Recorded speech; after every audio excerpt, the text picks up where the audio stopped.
ఓం గం గణపతయే నమః. ఓం శ్రీ మాత్రే నమః. నేను మీ వాడ్రే వాదనారాయణరావు. ఇప్పుడు మనం శుక్రగ్రహం గురించి తెలుసుకుందామండి. శుక్రుడు మేషరాశి నుండి వృషభ రాశి వారిలోకి మారుతున్నాడు. అది కూడా 19th ఏప్రిల్ 2026, 19 ఏప్రిల్ 2026 నుండి almost 14th or 15th of మే వరకు కూడా ఆయన వృషభ రాశిలో ఉంటాడు. తన ఓన్ హౌస్లోకి రావడం వలన ఆయన ఇచ్చే ఫలితాలు ఎలా ఉంటాయి? అద్భుతంగా ఉంటాయండి. పైగా చంద్రుడు కూడా కలిసి ఉంటాడు. సరే, మన శుక్రుడు గురించి చెప్పుకుంటాం కాబట్టి ఈ రాశి అంటే ఎలా ఉంటాయి? 12 రాశుల వారికి, మేషరాశి నుండి మీనరాశి వారి వరకు కూడా శుక్రుడు ఇచ్చే ఫలితాలు ఎలా ఉన్నాయో ఇప్పుడు మనం చెప్పుకోబోతున్నాం. కర్కాటక రాశి వారికి లాభస్థానంలో 11వ భావంలో శుక్రుడు పాపి అవుతాడు. అవునా? పాపి అనే అతను ఆయన మీకు అంటే 4th house లాట్ అండ్ 11వ ఇంటి వాడు మీకు పాపి అవ్వడం వలన 11వ భావంలో ఉండడం వలన అంత మంచి యోగాన్ని మాత్రం చేయలేడండి. విద్యలో ఆటంకాలు కలిగించడము, మీ అమ్మగారికి కొద్దిగా అనారోగ్య సమస్యలు, అదే మెడిసిన్స్ వాడడము, అదే ఆవిడకి చిన్న చిన్న ప్రాబ్లమ్స్ ఉంటాయి. అంతేకాకుండా మీరు శుక్రుడు వల్ల ఏమవుతుందంటే వాహనాలు కానీ, గృహాలు కానీ, అంటే భూములు కానీ కొనుక్కోవడంలో కొద్దిగా ఆలస్యం అవ్వడానికి అవకాశం ఉంది. రైతులకు కూడా శుక్రుడు వలన మీకు అంత అద్భుతంగా లేడు కాబట్టి 11వ భావం ఉన్నప్పటికీ పాపి అయ్యాడు కాబట్టి చిన్న చిన్న ప్రాబ్లమ్స్ రావడానికి రైతులకు కూడా అంత అదృష్టమేమీ లేదు. కానీ ఆయన లాభస్థానంలో కూడా ఉన్నాడు కాబట్టి 11వ భావంలో ఉన్నాడు కాబట్టి ఆయన ఎంత చెడు చేసినా కొద్దిగా సినిమా రంగంలో ఉన్న వారికి మాత్రం మంచి చేస్తాడు.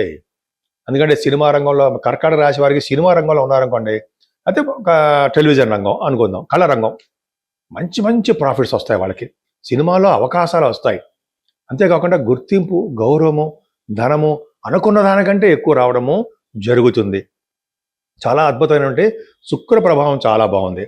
అంతేకాకుండా మీరు దూర ప్రాంత ప్రయాణాలు చేయడము, అమ్మవారి యొక్క దర్శనాలు కూడా ఎక్కువ చేసుకోవడము, చండీ హోమాలు కూడా చేయించుకోవడానికి అవకాశాలు మీకు, అమ్మవారి యొక్క దర్శనాలు ఎక్కువ ఉంటాయండి. మీకు శుక్రుడు లాభస్థానం ఉన్నాడు కాబట్టి ఎక్కువ మీకు భగవంతుడి యొక్క దర్శనాలు, అమ్మవారి యొక్క దర్శనాలు ఎక్కువ కలుగుతాయి.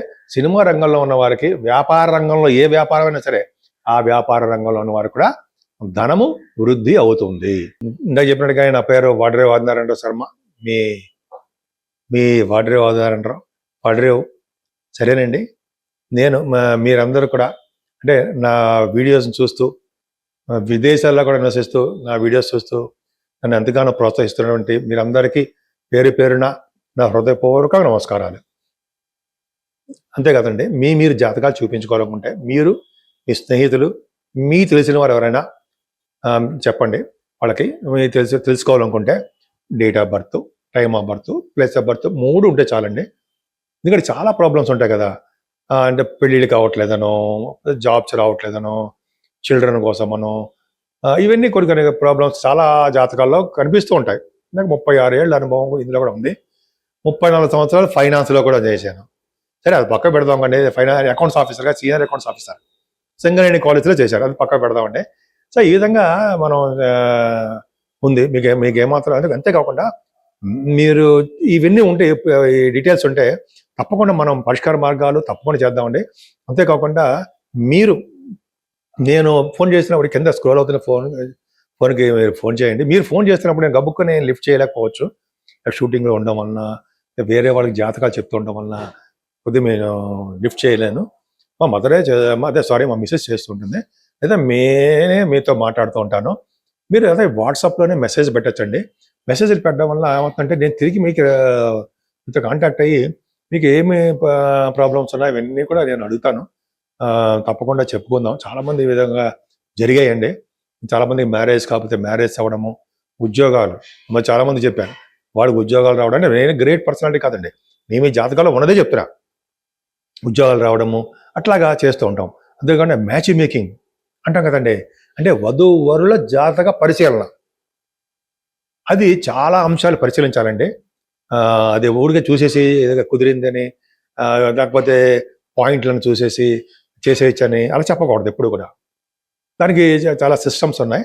అన్ని జాతకం చూసి అంటే వరుడు జాతకము, వధువు జాతకంలోనూ దోషాలు లేకుండా వాళ్ళకి దీర్ఘకాలంగా ఉండేట్టుగా అంటే ఎక్కువ కాలం ఆయుర్దాయము అన్ని చాలా పరిశీలిస్తామండి. సప్తమ స్థానం అని అన్ని పరిశీలించి జాగ్రత్తగా చెప్పాలి. అని చూడండి, ఒక పట్టాన ముహూర్త అంటే వివాహాలు కుదరకపోతూ ఉండడం కారణం మ్యాచ్ మేచింగ్లో ప్రాబ్లమ్స్ రావడమే. భయపడతాం అవసరం లేదు, రాసిపెట్టి ఉంటాడు అక్కడ భగవంతుడు మనకి. యాక్చువల్గా అవి కూడా చూస్తామండి మనం. తర్వాత ముహూర్తాలు కూడా పెడుతుంటాను. పెళ్లి ముహూర్తాలు, గొడుగు ముహూర్తాలు, గృహప్రవేశ ముహూర్తాలు, ఇవన్నీ కూడా మన ఆది ఆస్తాల నుంచి చేస్తూ ఉంటాను నేను. సామాన్యం ఇప్పుడు నిన్న మొన్న ఉన్నవాడిని కాదు కదండి. ఆల్మోస్ట్ 36 ఏళ్ళ నుంచి, అంటే అఫ్కోర్స్ నేను ఫైనాన్స్లో ఉన్నాను, అకౌంట్స్లో. ఈ 36 ఏళ్ళ నుంచి అనుభవం ఉంది కాబట్టి పర్వాలా, కొద్దిగా నాలెడ్జ్ ఉందని అనుకుంటాను నేను. సరే, మీకు ఏమైనా వాస్తు సంబంధించిన ప్రాబ్లమ్స్ ఉన్నా కూడా మీరు అడగచ్చండి. సపోజ్ ఉదాహరణ ఏంటంటే, మీరు మీ పేరు మీద ఏ ఫేసింగ్ కలిసి వస్తుంది? చాలామంది అంటాం కదా, నాకు తూర్పు ఫేసింగా, పడమర, ఉత్తరమా, దక్షిణమా ఫేసింగ్లు ఎలా కలిసి వస్తాయండి అని చాలామంది తెలుసు. బట్ కొంతమందికి అనుమానాలు వస్తుంటాయి. మీరు ఫోన్ చేయండి, తప్పకుండా నేను చెప్తాను. దీని గురించి ఇలా చెప్పడం వల్ల ఫీజు అవి తీసుకోను. ఏ ఫేసింగ్ ఏంటి చెప్పడం కోసం కూడా ఫీజు అనేది ఏమీ ఉండదు. సరే, అది పక్కా పెడదాం. మీకు మీ జాతకాలు చూపించుకోవాలనుకుంటే తప్పకుండా నాకు ఫోన్ చేయండి. ఇప్పుడు మనం పరిష్కార మార్గాల గురించి చెప్పుకుందామండి. శుక్రుడు ఆల్మోస్ట్ అందరికీ కూడా మంచివాడే, శుభుడు. కానీ కొన్ని లగ్నానికి మాత్రం పాపి కదండి, అవునా?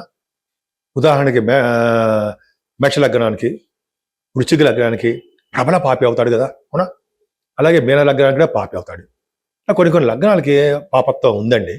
శుక్రుడు వలన పాపత్వం తగ్గాలి అంటే ఖచ్చితంగా అమ్మవారికి, కనకదుర్గ అమ్మవారికి, ఆవిడికి మనం హోమం అంటారు, చండీ హోమాలు అంటారు సరే, చండీ హోమాలు చేయించుకోవడం అమావాస్య పౌర్ణమికి.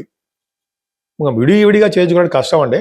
మీ పేర్లు చేసి మీరు ఎక్కడైనా చేయించుకోవచ్చు. ఆ హోమాలు చేయించుకోవడం వలన యోగం కలుగుతుందండి. అవి చండీ హోమాలు అవన్నీ చేయించుకోవడం వల్ల మంచి మంచి యోగాలు కలుగుతూ ఉంటాయి. అంతేకాకుండా అమ్మవారిని కుంకుమ పూజతోను, అభిషేకాలతోను, దుర్గా సప్తసతి అని మనకి కనకదుర్గలో చేస్తుంటారు 4 o'clockకి, అది కూడా చేయించుకోవడం వలన అద్భుతమైన ఫలితాలు కలుగుతాయి. ఇంకో అద్భుతమైన పాయింట్ చదివానండి ఈ మధ్య నేను. అంటే మన గురువుగారులు చెప్పారు, తర్వాత ఇంకో చోట కూడా నేను చదివాను. ఏం పాయింట్ అంటే, మనం మళ్ళీ పుట్టాలని ఉందా? లేదు కదా, మనం మళ్ళీ జన్మ వద్దు అండి, మనకు ఏం వద్దు చాలు అని అనుకుంటాం కదా. అటువంటి వాళ్ళకి ఏంటి తెలుసా అండి, ఈ ఏప్రిల్ నెలలో వస్తుంది, అది కూడా 24th వస్తుంది. ఏంటంటే అష్టమి శుక్రవారం నాడు పుష్యమి నక్షత్రంలో అష్టమి పూట 24వ తారీఖున అష్టమి పూట ఎవరైతే శివపార్వతుల కళ్యాణం చేయించుకుంటారో, అంటే 24 శుక్రవారము అష్టమి పుష్యమి నక్షత్రం అష్టమి పూట, అంటే అష్టమి అనేది శివపార్వతులకు ఇష్టం అండి.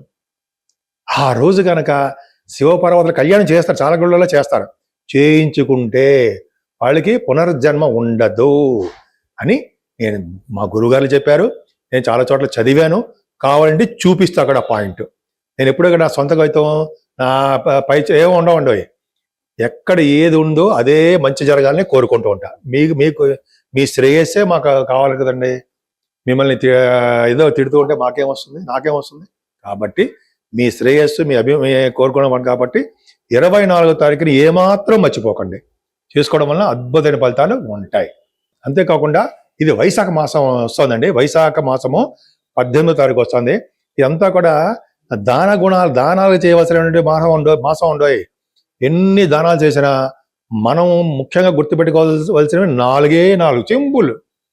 ఏంటంటే జలదానం, అంటే మనం నీరు, చల్లని నీరు, అవి మనం జనాలకు అందరికీ ఎక్కడ వీలుంటే అక్కడ మనం కుండల్లో పెట్టడము, నీరు ఇవ్వడము.